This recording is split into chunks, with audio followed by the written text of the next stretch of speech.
اعوذ باللہ من الشیطان الرجیم بسم اللہ الرحمن الرحیم رب اشرح لی صدری ویسر لی امری واحلل عقدۃ من لسانی یفقہوا قولی۔ میرے تمام فیملی چینل کے ممبرز، نان ممبرز، مجھے سننے والے سبسکرائبر، نان سبسکرائبر، سب کو میری طرف سے دل کی گہرائیوں کے ساتھ السلام علیکم ورحمۃ اللہ وبرکاتہ۔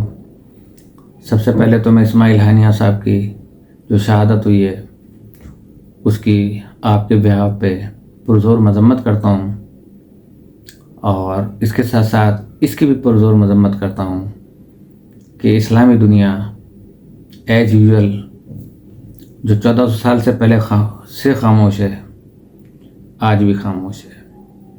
اللہ پاک ہمیں ہدایت عطا فرمائے۔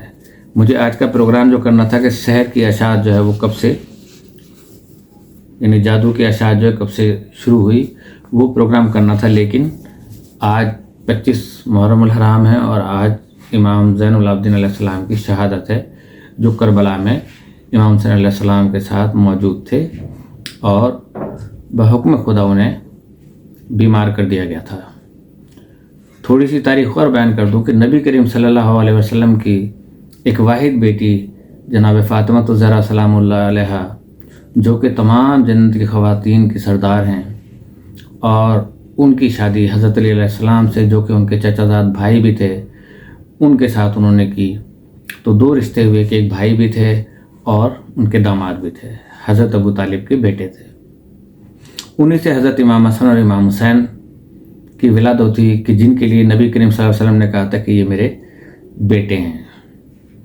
اتنی واضح احادیث کے باوجود اور اتنے سارے اصحاب کے موجود ہونے کے باوجود تاریخ جو ہے وہ گرد میں ڈھک دی گئی، لیکن اس گرد کو اگر صاف کیا جائے تو یقینی طور پر پوری تاریخ کھلی ہوئی ہے، اور آج کا اگر ہم اندازہ لگا لیں دور کا تو وہ تاریخ آٹومیٹکلی کھل جاتی ہے۔ امام حسن کو امیر شام کے دور میں زہر دیا گیا ان کی بیوی کے ذریعے سے، اور اس کو لالچ دیا گیا۔ اس کے بعد امیر شام نے، امیر معاویہ نے خلافت کے لیے یزید کو نامزد کر دیا۔ یزید ایک بدقماش قسم کا انسان تھا، نماز نہیں پڑھتا تھا، تارک الدین تھا، عورتیں نچاتا تھا، ہجڑوں کو رکھا ہوا تھا اس نے اپنے پاس، اور ایک عیسائی کو اپنا مشیر خاص اس نے بنا کے رکھا ہوا تھا، اور ہر قسم کا ظلم جو ہو سکتا تھا اور عیاشی اور شراب خوری وہ کیا کرتا تھا۔ تو اس نے امام حسین علیہ السلام سے بیعت کا مطالبہ کروا دیا، جس کے نتیجے میں امام حسین علیہ السلام نے انکار کیا، اور جماعت اسلامی کے جو امیر تھے، اس سلسلے میں فرمانا تھا مولانا مودودی کا کہ مجھے حیرت اس بات پر ہے کہ جب امام حسین علیہ السلام نے بیعت نہیں کی تو باقیوں نے یزید کی بیعت کیسے کر لی۔ اسی بنا پہ آج تک وہ زیر عتاب ہیں۔ جماعت اسلامی زندہ ہے، آج کل مظاہرے کر رہی ہے اپنے حقوق کے لیے، عوام کے حقوق کے لیے، اسے بالکل کرنا چاہیے، لیکن ساتھ ہی ساتھ جماعت اسلامی ہے وہ ادھر بھی غور کرنا چاہیے کہ ان کے جنہوں نے قائم کی تھی جماعت اسلامی، ان کے امیر کا کیا کہنا تھا۔ بہرحال ان کی شہادت کے بعد جو تھا پھر لوگوں میں ایک بغاوت کا جذبہ پھولنا شروع ہوا، اور اتنا وہ جذبہ جو تھا نا پھیلتا چلا گیا کہ ایک لشکر تیار ہو گیا، اور اس لشکر کی جو تھی سربراہی وہ سلیمان بن سرد، یہ صحابی رسول تھے، اور انہوں نے شامی فوج کے لشکر کے ہاتھوں جام شہادت نوش کیا۔ اچھا، یزید کے انتقال کے بعد یزید کا بیٹا معاویہ بن یزید، اس کو تخت ملا، لیکن اس نے سب سے پہلی تقریر یہ کی کہ بنی امیہ نے جتنے ظلم و ستم ڈھائے ہیں، اور میں اس کی پرزور مذمت کرتا ہوں، اور مجھے اس دنیا سے محبت نہیں ہے، اور میں حکومت پہ لعنت بھیجتا ہوں۔ اور اس نے حکومت کو چھوڑ دیا، اور 2-4 ماہ کے بعد اس کا انتقال ہو گیا۔ اس کے بعد حکومت چلی گئی بنی مروان کے اندر۔ تو شام میں بنی مروان نے پھر اس لشکر کی سرکوبی کے لیے جو ہے وہ اپنی فوج روانہ کی۔ تو سلیمان بن سرد کی شہادت کے بعد جھنڈا چلا گیا امیر مختار ثقفی کے پاس، اور انہوں نے اس کی جگہ لے لی۔ ظاہر ہے کہ یہ بغاوت شام کی سیاسی فضا کو بھلا کیوں کر پسند آتی، اس نے ان شورش برپا کرنے والوں اور انتقام خون حسین طلب کرنے والوں کی سرکوبی کے لیے ابن زیاد کی سرکردگی میں ایک بڑی فوج روانہ کی۔ اب پہلے مرحلے میں ہم تھوڑے سے فضائل اور پھر تھوڑے سے مختصر سے وہ کریں گے جلد از جلد۔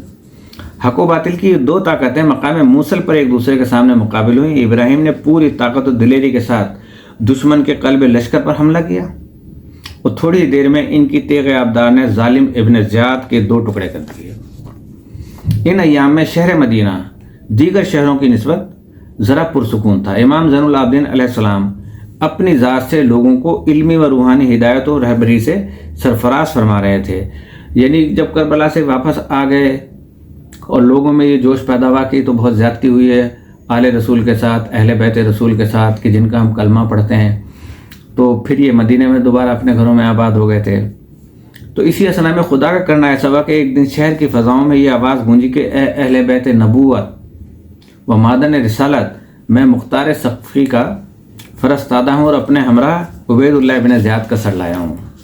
اس وقت اتفاق کی بات ہے کہ امام زین العابدین علیہ السلام دسترخوان پر بیٹھے ہوئے غذا تناول فرما رہے تھے کہ ان کی خدمت میں ابن زیاد کا سر پیش کیا گیا۔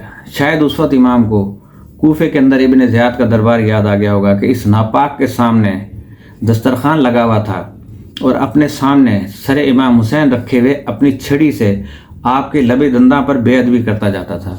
یہ امام حسین کون تھے؟ نبی کے سگے نواسے تھے جن کو انہوں نے اپنا بیٹا کہا تھا، حسن حسین کو، اور شباب اہل الجنہ اور تمام مسلمانوں کے سردار ہیں جنت کے اندر یہ امام حسین علیہ السلام۔ اب آپ مجھے بتائیے کہ اگر کوئی یزید کو یا ان کو جو ہے مسلمان گردانتا ہے تو کیا وہ ان کے سامنے جائیں گے امام حسین علیہ السلام کے سامنے کہ آپ جوانان جنت کے سردار ہیں؟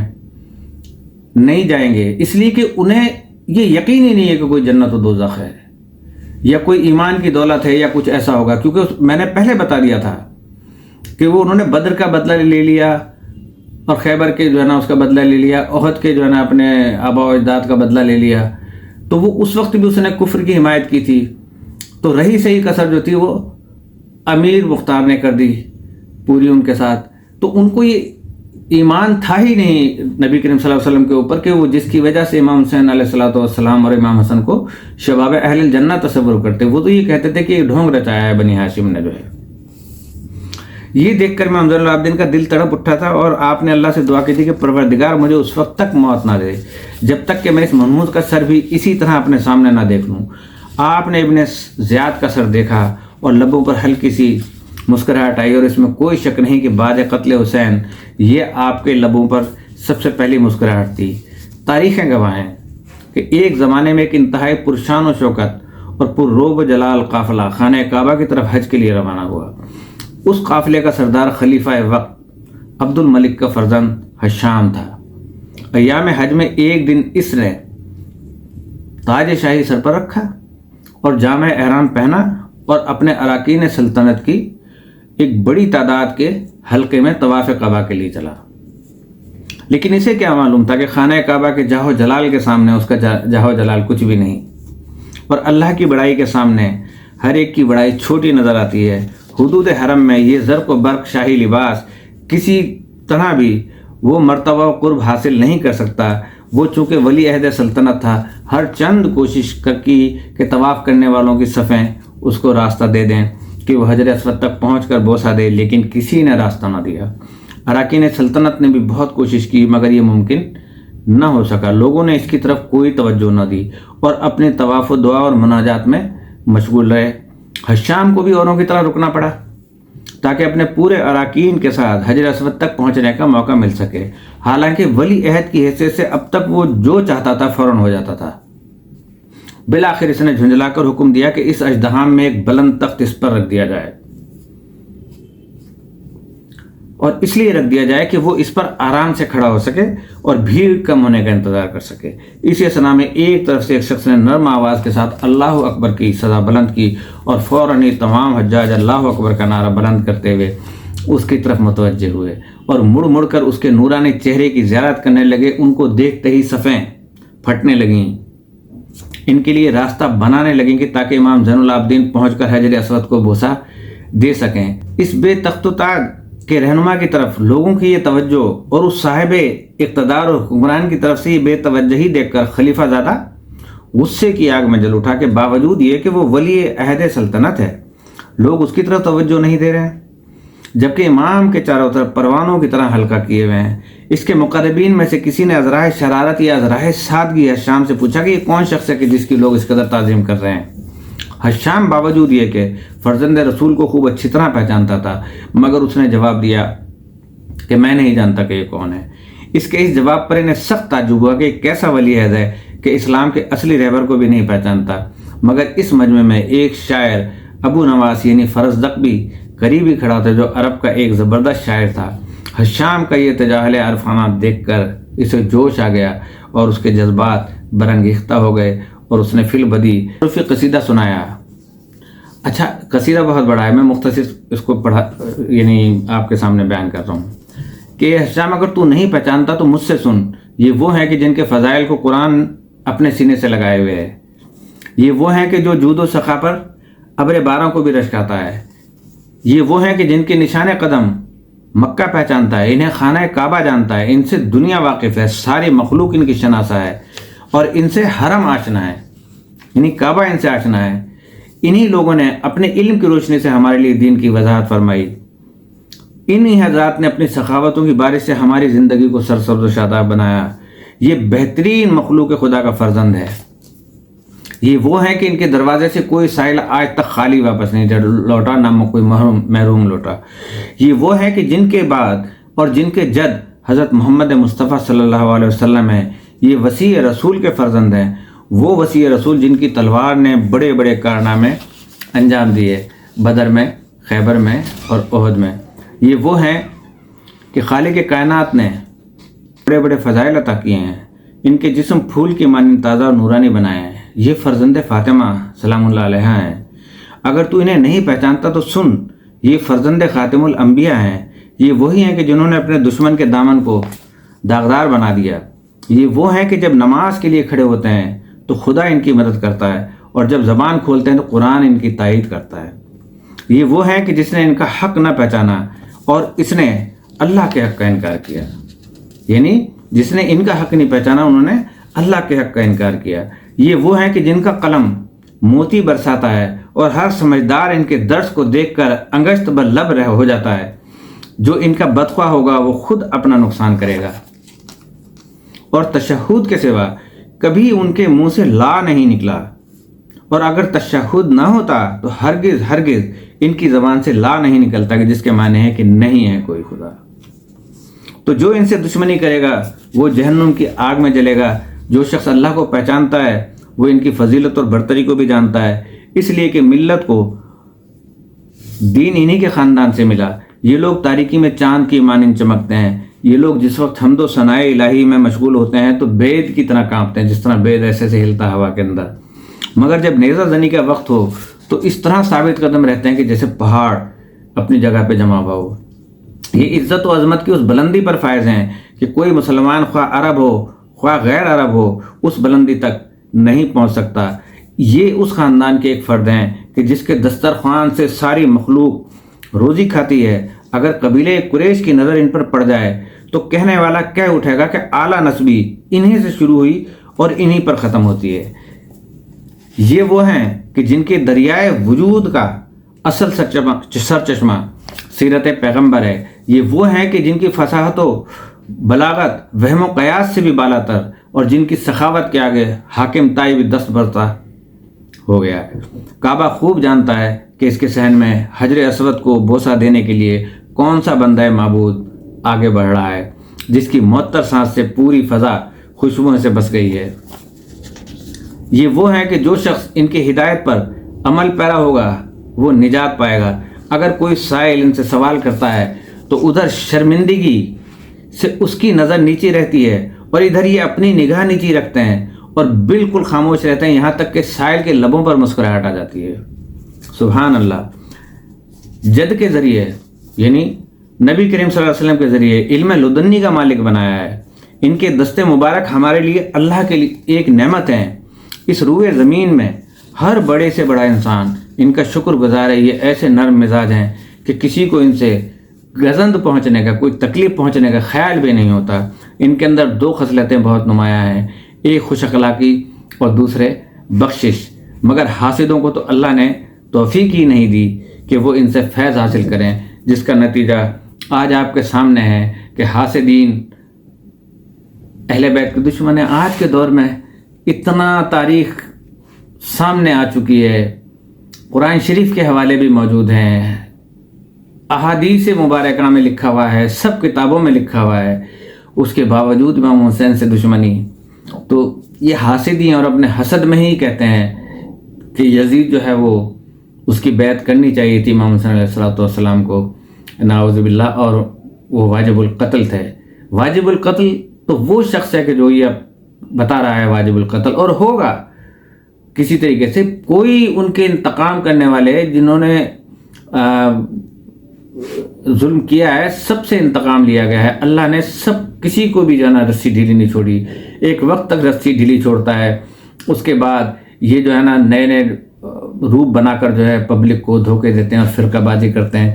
تو ان کو پکا یقین ہے کہ کوئی اسلام نہیں ہے، کوئی دین نہیں ہے، کوئی کچھ نہیں ہے۔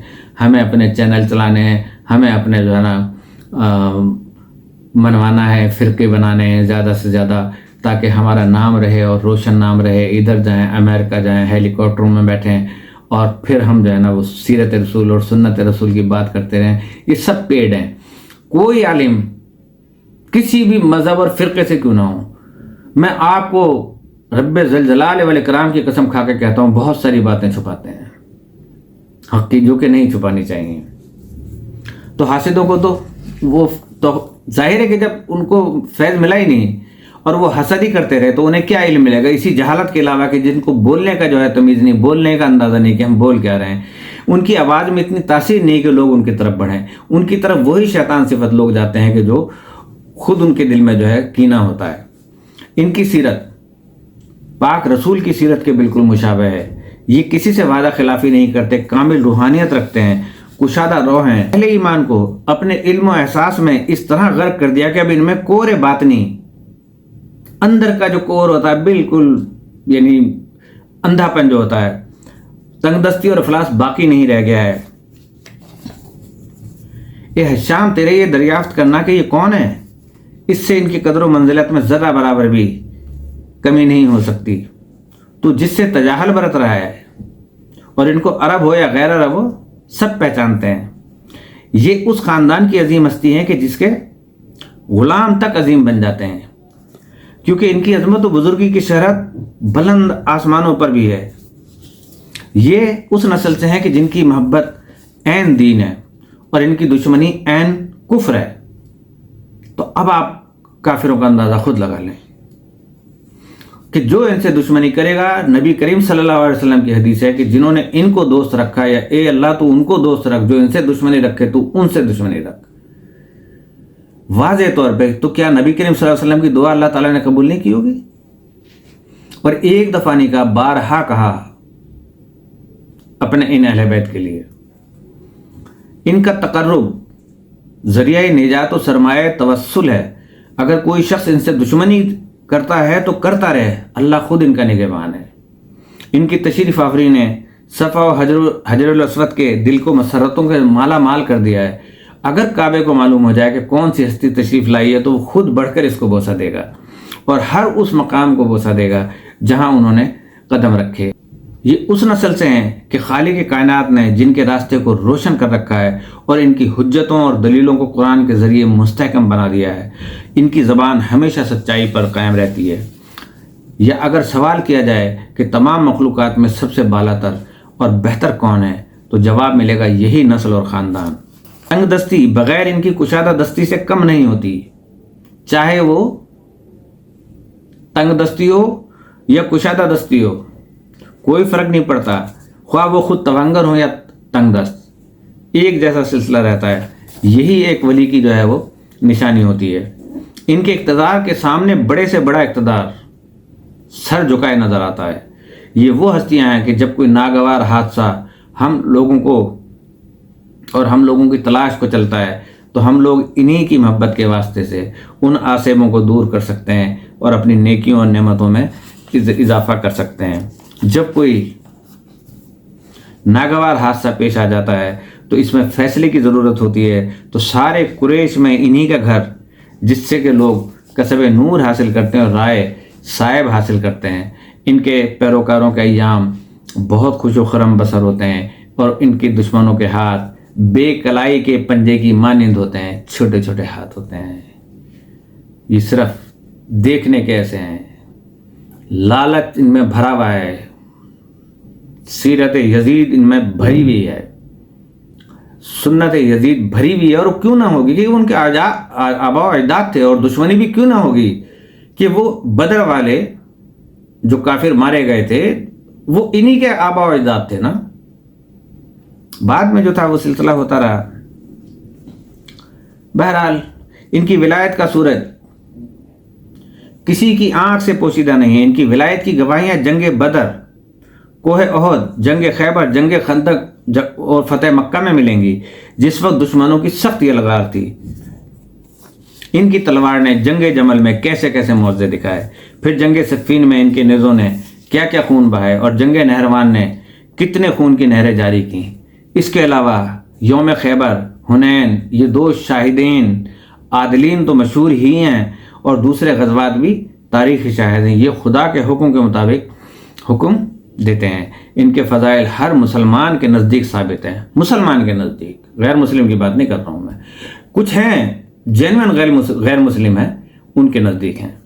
قرآن ان کے نام کی نصیحت کرتا ہے، اور اس میں اللہ کے نام کے بعد ان کا نام آتا ہے، تو قوم کے سچے رہبر کے گرد لوگوں کا اتنا بڑا ہجوم اور اتنا پرجوش استقبال، ظاہر ہے کہ حکومت کا دل لرز گیا، اور اس کو یہ خطرہ لاحق ہو گیا کہ یہ پیغام کربلا کی تبلیغ کرنے والا خود کوئی محاذ نہ کھول دے، اور اس طرح بنی امیہ کی حکومت کا تار تار نہ بکھر جائے۔ سچ ہے، اللہ کے بنائے ہوئے رہبر کا وجود بجائے خود ایک فریاد ہے، اور اس کا سکوت خود ایک استغاثہ ہے، اور زمانے کے کسی دور اور دنیا کے کسی خطے میں بھی ظالم اور جفاکار لوگوں کی نظر میں ایسے صاحب فکر کو زندگی کا حق حاصل نہیں ہے۔ گمراہوں نے اپنی تلواروں اور اپنے مکر و فریب کے ذریعے ہمیشہ اس امر کی کوشش کی ہے کہ اللہ کے نیک بندوں سے حق حیات چھین لیا جائے، اور چھین لیں۔ یہی نہیں بلکہ یہ لوگ ان کے نام پر یا ان کے نام کے ذکر کو بھی باقی نہیں رہنا دینا چاہتے، اور اس فکر میں ہے کہ کس طرح سے عوام کے ذہن سے ان لوگوں کی یاد مٹا دیں، اور یہ کوئی تعجب کی بات نہیں ہے۔ ہاں، اس کے برعکس ہوتا ہے تو تعجب تھا، اس لیے کہ اس مرتبہ کے انسان کے ہر قرن اور تاریخ کے ہر دور میں ہر آن میدان جنگ میں زندگی بسر کرتے ہیں، وہ ہمیشہ برسر پیکار رہتے ہیں، اس لیے کہ اگر وہ نہیں تو ان کا نام اور ان کی یاد لوگوں کو درس دیتی ہے اور ان کی رہنمائی کرتی ہے۔ مگر ایک گروہ کا خیال ہے کہ ایسے لوگ خطرناک ہیں، یہ وہ لوگ ہیں جو عدل و انصاف اور نیکیوں کو پسند نہیں کرتے۔ یہی وجہ ہے کہ حاکمین وقت اپنے دور میں ملت اسلامیہ کے کسی بھی سچے رہبر کی بقا کو گوارا نہیں کرتے تھے، اور ان کی شہادت کے اسباب پیدا کرتے تھے۔ اب تھوڑا سا میں امام زین العابدین علیہ السلام کی، یہ تو میں نے بتا دیا کہ کیسے لوگوں نے حجر اسود تک کا ان کو راستہ دیا۔ امام علی ابن الحسین علیہ السلام، جو سجاد، زین العابدین اور سید الساجدین جیسے القاب سے مشہور تھے، کربلا میں آئے تو 22 سالہ نوجوان تھے۔ مشہور صحابی رسول سعد بن وقاص کا بیٹا عمر بن سعد 11 محرم کو، جس نے کہ امام حسین علیہ السلام کو شہید کروایا، مشہور صحابی کے بیٹے نے اپنے مقتولین کی لاشیں 11 محرم کو اکٹھی کروائیں اور ان پر نماز پڑھی اور انہیں دفنا دیا، مگر امام حسین علیہ السلام اور اصحاب و خاندان کے شہداء کے جنازے دشت کربلا میں ویسے ہی پڑے رہنے دیے، اور حرم رسول صلی اللہ علیہ وسلم کی خواتین، بچوں اور بچیوں کو بے چادر اونٹوں پر سوار کیا گیا، اور کفار کے اسیروں کی طرح انہیں کوفے کی جانب لے گیا۔ جب یہ اسرا یعنی اسیر لوگ کوفے کے نزدیک پہنچے تو وہاں کے لوگ اسیروں کا تماشا دیکھنے کے لیے اکٹھا ہو گئے۔ ایک کوفی خاتون جو اپنے گھر کی چھت سے اسیروں کے کاررواں کا تماشا دیکھ رہی تھی، انہوں نے ان اسیروں میں سے اس طرح سے پوچھا تم کس قسم کے اسیر ہو اور کس قوم میں سے ہو؟ جواب ملا ہم اسیران آل محمد ہیں۔ اسیر کہتے ہیں قیدی کرنے والے کو، قید کرنا۔ چنانچہ وہ خاتون جلدی جلدی نیچے اتر آئی اور بیویوں کے لیے چادریں اور مکنے اور لباس لے کر آئی۔ اب ذرا تصور کریں کہ امام سجاد علیہ السلام کا حال کیا رہا ہوگا۔ ایک طرف سے بیماری کی وجہ سے نقاہت جسم مبارک پر طاری تھی، دوسری طرف سے اہل خاندان، بھائیوں، چچا زاد بھائیوں، رشتہ داروں، چچاؤں اور بابا کی شہادت، دل ٹکڑے ٹکڑے تھا۔ پھر ان کے قلم شدہ سر آپ علیہ السلام کے سامنے نیزوں پر جا رہے تھے، مگر ان سب غموں اور دکھوں سے بڑا دکھ اور تکلیف دہ غم یہ تھا کہ آپ اس کے باوجود کہ علیہ السلام امام تھے اور غیرت الہی کا مطہر نام تام و تمام تھے، آپ کے خاندان کی سیدانیاں بے مقنع و چادر آپ کے ہمراہ اسیر ہو کر جا رہی تھیں، جبکہ چاروں طرف سے نامحرم اور دشمنوں کی نظریں ٹکی ہوئی تھیں۔ دارالامارہ میں اسیران آل محمد کے داخلے سے قبل امام حسین علیہ السلام کا سر مطہر ابن زیاد کے سامنے لایا گیا۔ ابن زیاد کون تھا؟ ابن زیاد اسے ابن مرجانہ بھی کہتے ہیں کہ جو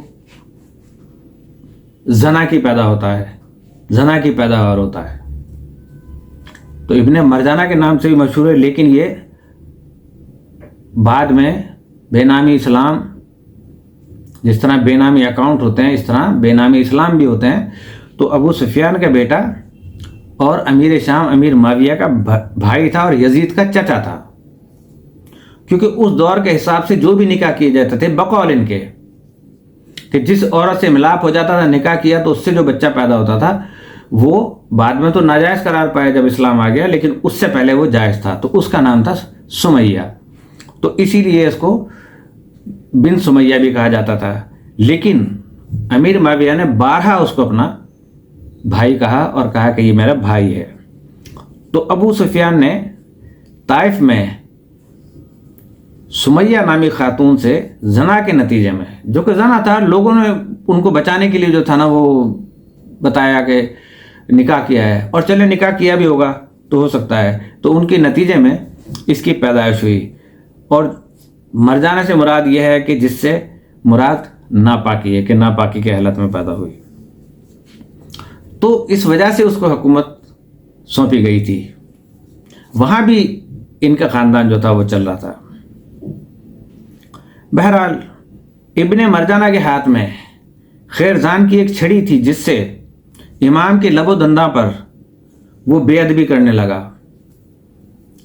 یہ بے ادبی اور جسارت حاضرین کے اعتراض و تنقید کا باعث بنی۔ رسول اللہ صلی اللہ علیہ وسلم کے صحابی اور جنگ صفین میں امیر المومنین علیہ السلام کے ساتھ جہاد کرنے والے بزرگ زید بن ارقم، جن کی تعظیم تمام صحابہ کرام کرتے ہیں، سب سے زیادہ عمر پانے والے زید بن ارقم کے، جن کے نام سے یہ جو اسکول کھلے ہوئے ہیں نا، کے نام سے کھلے ہوئے ہیں، کہ نبی کریم صلی اللہ علیہ وسلم جس وقت جایا کرتے تھے میٹنگ وغیرہ یا کوئی ارادہ کیا کرتے تھے تو وہ دار ارقم جایا کرتے تھے، دار ارقم کہلاتا تھا وہ۔ اور آج جو دار ارقم جتنے بھی ہیں وہ انہی کے نام پر ہیں، زید بن ارقم کے، جو اس وقت معمر اور بوڑھے ہو چکے تھے۔ انہوں نے عبید اللہ سے خطاب کر کے تنبیہ کی کہ اپنی چھڑی اٹھا لو، خدا کی قسم میں نے پیغمبر اکرم صلی اللہ علیہ وسلم کو دیکھا ہے کہ جن لبوں اور دانتوں کو تم چھڑی مار رہے ہو اور ان کے بوسے لیا کرتے تھے، نبی کریم صلی اللہ علیہ وسلم اس کے بوسے لیا کرتے تھے۔ ابن ارقم یہ کہہ کر رونے لگے۔ یزید کے گورنر نے کہا کہ اگر تم پاگل اور عقل باختہ بوڑھے نہ ہوتے تو ابھی اسی وقت تمہارا سر قلم کر دیتا۔ ابن ارقم اسی وقت اٹھے اور دارالامارہ سے باہر نکلتے ہوئے کہا کہ اے عرب،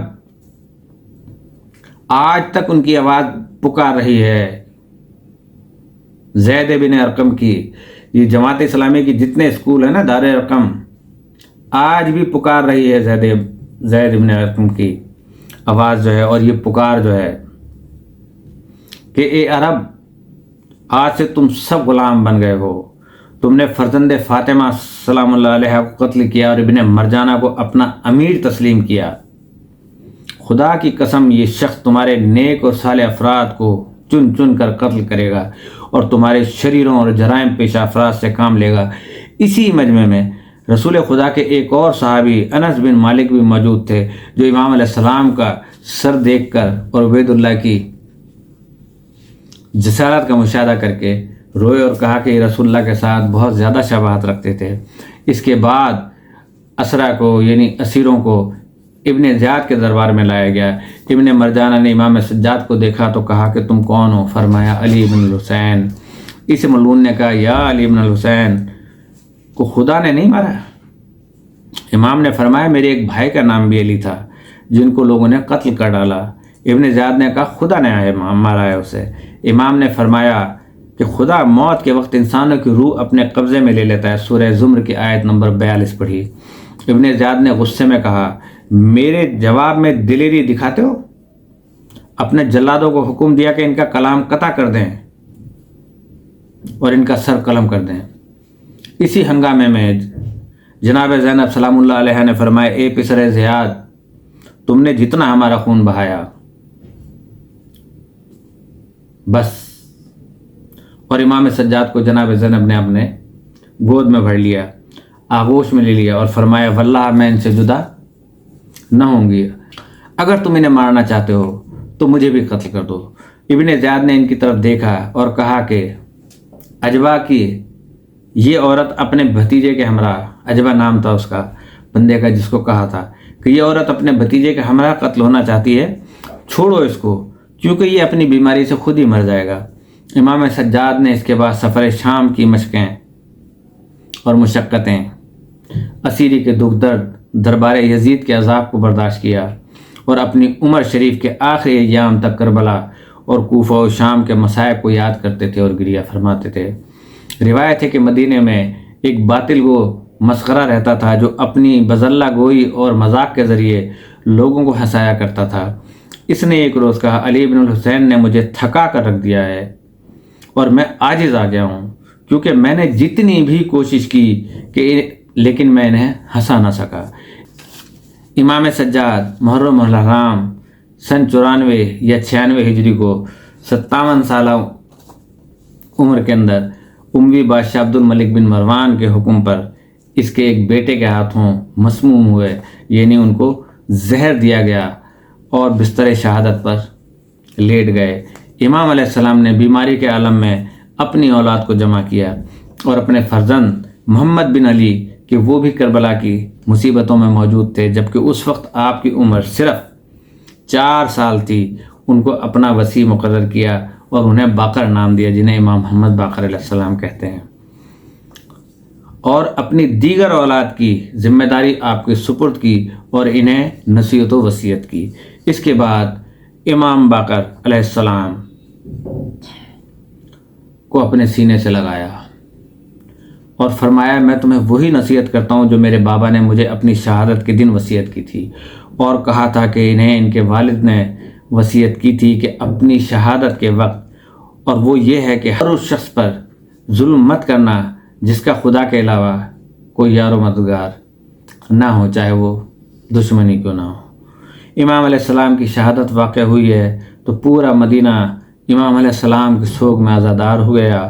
مرد و زن، گورا کالا اور چھوٹا بڑا سب امام کے غم میں گریاں تھے اور زمین و آسمان سے غم کے آثار نمایاں تھے، مگر ہائے رے مظلوم حسین علی لعنت اللہ علی القوم الظالمین۔ آخر میں آپ کو ایک اہم نقطہ بتا دوں، اور وہ یہ ہے کہ یہاں پر یہ خاص طور پر قابل ذکر ہے بات کہ امام سجاد کو عابد بیمار کہنا درست نہیں ہے۔ آپ فقط مکے سے کربلا کے سفر کے دوران بیمار ہوئے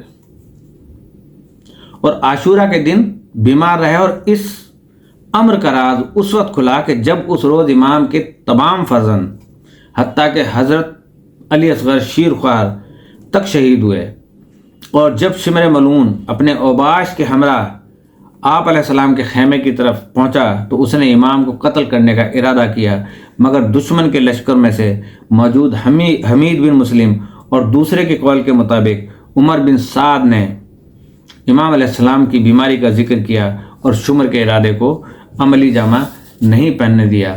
پس حضرت سجاد کی بیماری صرف انہی دنوں تک محدود تھی جو خدا کی طرف سے مصلحت تھی کہ دین بچا رہے اللہ کا۔